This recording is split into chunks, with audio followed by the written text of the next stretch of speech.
The wild here doesn't whisper, it roars. Glaciers crack like thunder. Waterfalls carve paths through time. And in the middle of it all, she waits.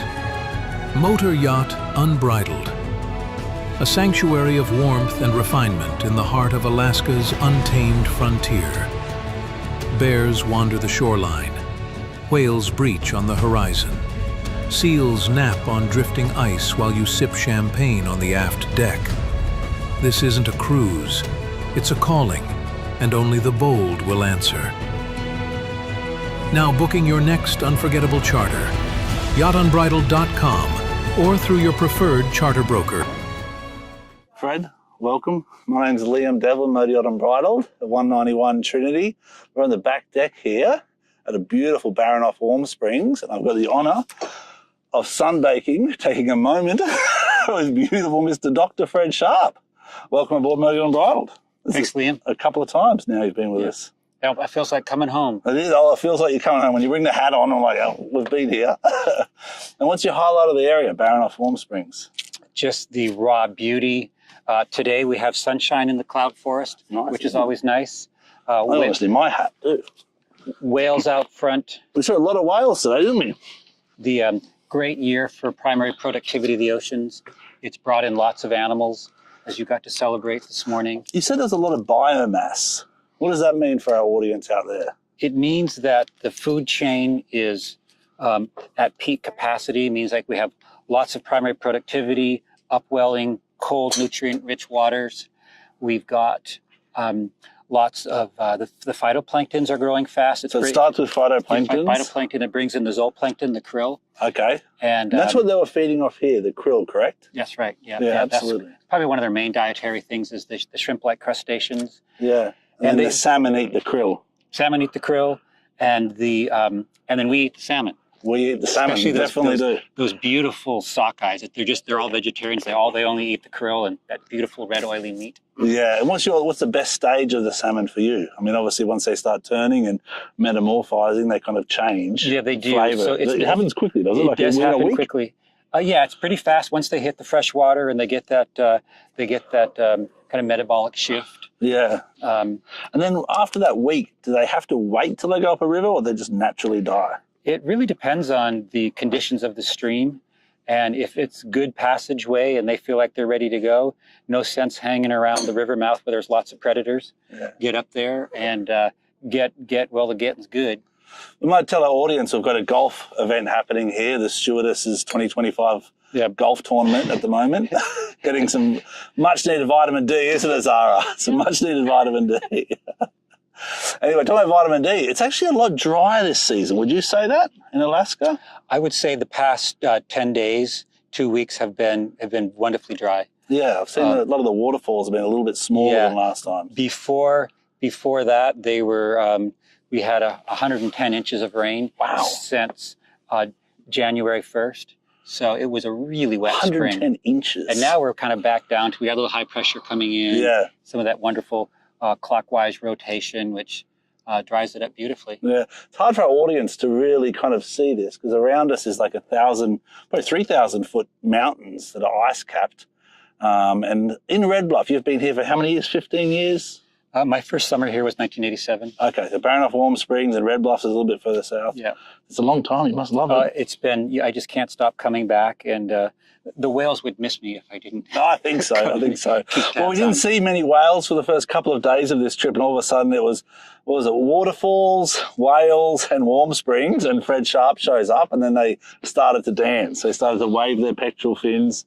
I just read an article or a note, you call it, correct? Because Fred's a doctor, obviously, that talks about the bubble feeding. I always thought bubble feeding was just for the feeding, but the article talks about it a bit more. They use it for many different methods.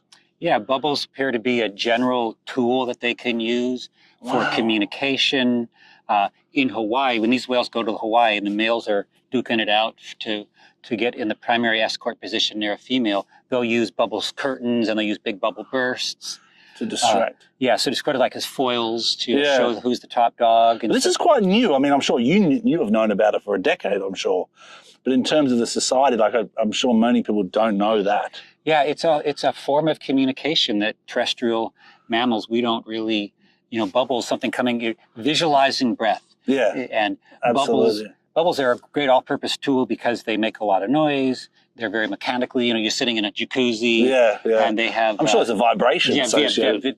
Vibration visually. So it's... the whales have learned that they can use that as a tool to interact with each other or control their environment, like hunting the prey. And these Fred's brought some nice little information here, but this is an example of all the different types of whales. So whales just aren't whales, correct? That's right. There's whales and dolphins. Doll's porpoises. Yeah. Killer whales. We've got... this is all the Pacific coast, Alaska to California.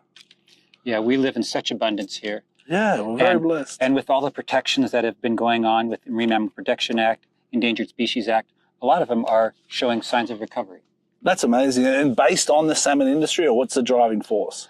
I would say stop the lethal harvest of them.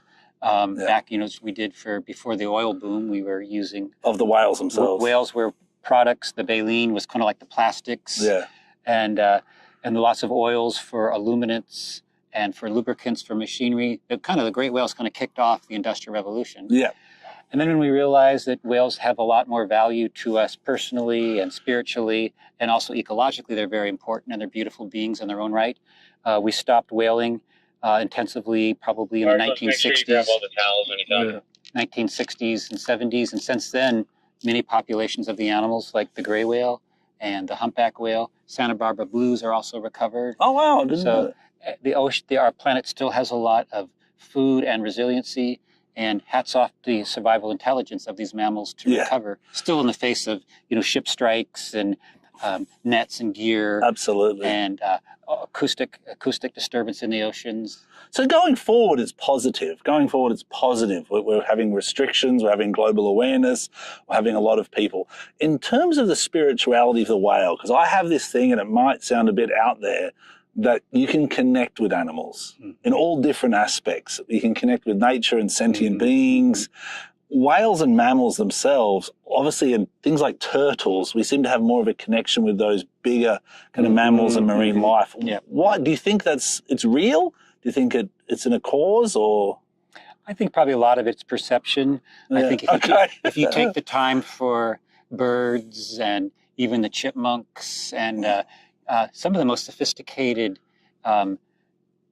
communication systems identified to date in animals are ground squirrels. Oh. And so, I would hesitate to make too many assumptions about what's the top of the great chain of being without spending time around these animals. Now, to be sure, there's still a lot of special stuff about the great whales. Yeah. They're... when you say great whales, you're talking about humpbacks, you're talking about the grays. The baleen whales, the big baleen whales, blue whales, fin whales. Yeah, sperm whales, let's throw them into that. Even I would say when a killer whale comes up and looks at you through the eye, I'm like, yes, you are the great whale. Yeah, the killer whale with a high dorsal fin. Exactly. And these are a false killer whale too. There are the pseudo-orcas up here. The pseudo-orcas. And a lot of times people confuse them because I see them and everyone says, killer whale, killer whale. I'm like, and what's the difference between there's a lot to cover here, but this is just a brief overview, the killer whale and the pseudo-orca.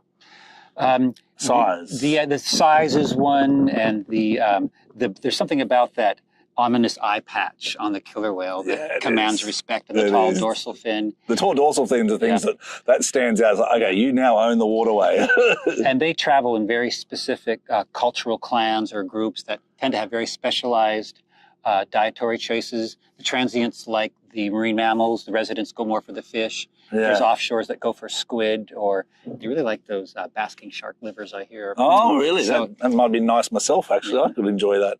So we talk about predatory animals with killer whales, basking sharks. You've got the salmon shark here. Yeah. What amazes me is all these salmon jumping around in the little rivers we go to. I don't see much predatory action except the bears on the shore, the bald eagles. Do you see much underwater? Like, is there many people doing research from a diving perspective or a submarine perspective? There is quite a bit of more submarine work going on, say up in Glacier Bay, looking at the seal populations. Okay. Also, one of my colleagues with the Alaska Whale Foundation putting some tags on animals to see the underwater movements.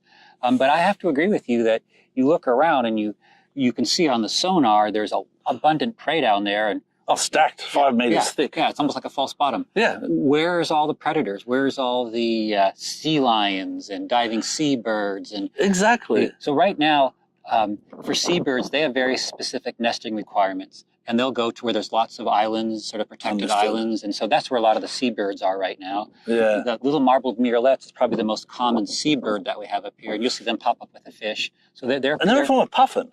Yes, they are, exactly. Because puffin's my favorite bird. You know, what's your favorite? I would have to go with, I think, that marbled murrelet, yeah. Okay. They fly up into the forest, sometimes dozens of miles inland, and even though they're kind of like the Northern Hemisphere equivalent of a penguin, they use their wings for flying underwater. I didn't know that. I see them on the surface quite a lot in groups. Yes, exactly. Yeah. Right when you see them dive, you'll see them unhinge their wings, and they flutter around, and so they're like penguins, feet set far back on the body, but yet they will still fly inland and nest. They don't even build a nest. They'll fly into these giant trees and build and lay an egg on a canopy of mosses. Yeah, absolutely. And this is the puffin. But I didn't know you had puffins up here, because I went to Iceland and I saw the puffins. And it's obviously, I think it's a different species to the Atlantic puffin. Yes, here we have the tufted puffin as opposed to the horned puffin. Okay, and the reason I like the puffin is because do they mate for life? A lot of the seabirds do have their favorites. Yeah. And also they go to sea for a lot of their life. Yes. Yeah. So that resonates obviously with me as a captain on a yacht, I think. What do you hope for in the next 5-10 years in this area where it's Puget Sound, because you're at Port Angeles, you spend the summer, correct? Yeah. And then Baranof Warm Springs at the moment. Yeah. What's your kind of hope from either an ecologically or spiritually or a great question. That these animals continue to thrive and have enough to eat.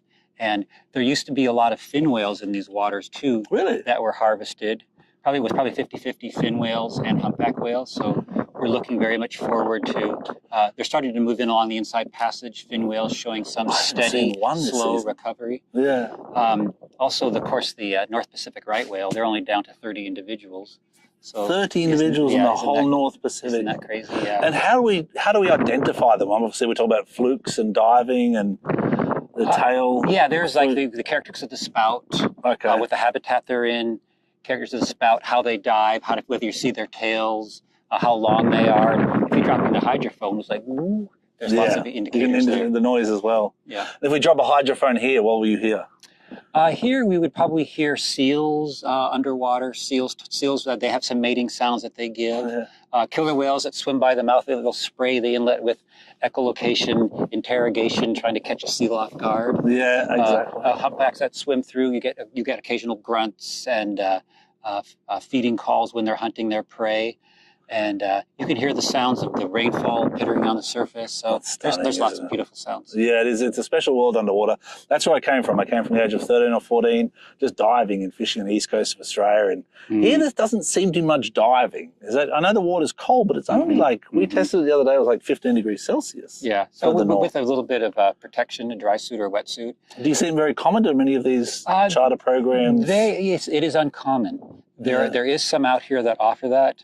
There was a boat up here for quite a few years, the Swell out of Victoria, that brought divers up, and I'd love to see that because it's a whole new world underneath the water, right? Well, maybe next trip we do, I know we've got some people here interested in diving, so maybe come with us and we get some underwater experience. There's great diving out at Halibut Rock at the mouth of the bay there. Okay. And that's got enough current and action. Near Hoona or just here?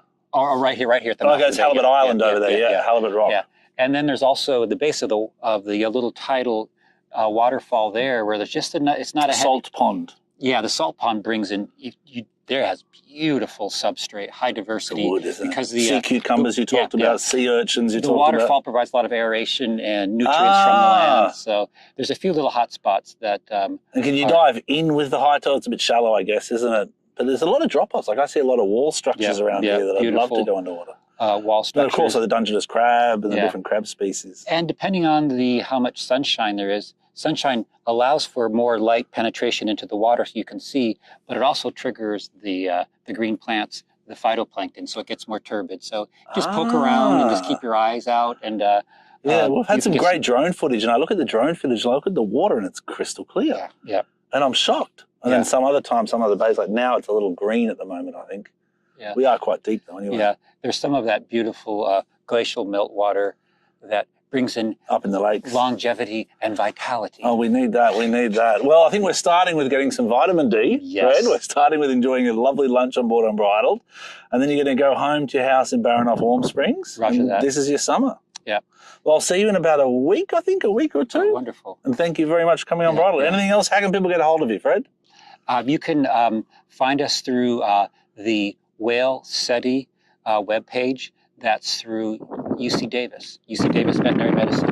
So we'd love to hear from you. And don't forget happywhale.com, correct? When you see a whale, photograph any part of the whale, but in particular the tail, the fluke, and then they can identify the whale. And what's really exciting, I think, is you can attempt to, with a donation, with them working with the company, you can try and name a whale, but try and name it the correct way. Yeah, I think. Liam would be a lovely name. No. Fred and Liam. All right, well, thank you very much. I appreciate your time. Be safe, safe seas, and look after each other and the environment. If your brand belongs in the heart of the yachting world, this is where it happens.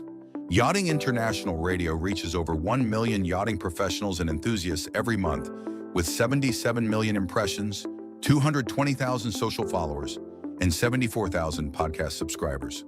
Our hosts are insiders, crew, captains, CEOs, trusted voices shaping the industry. This is targeted, high-impact advertising in a luxury niche.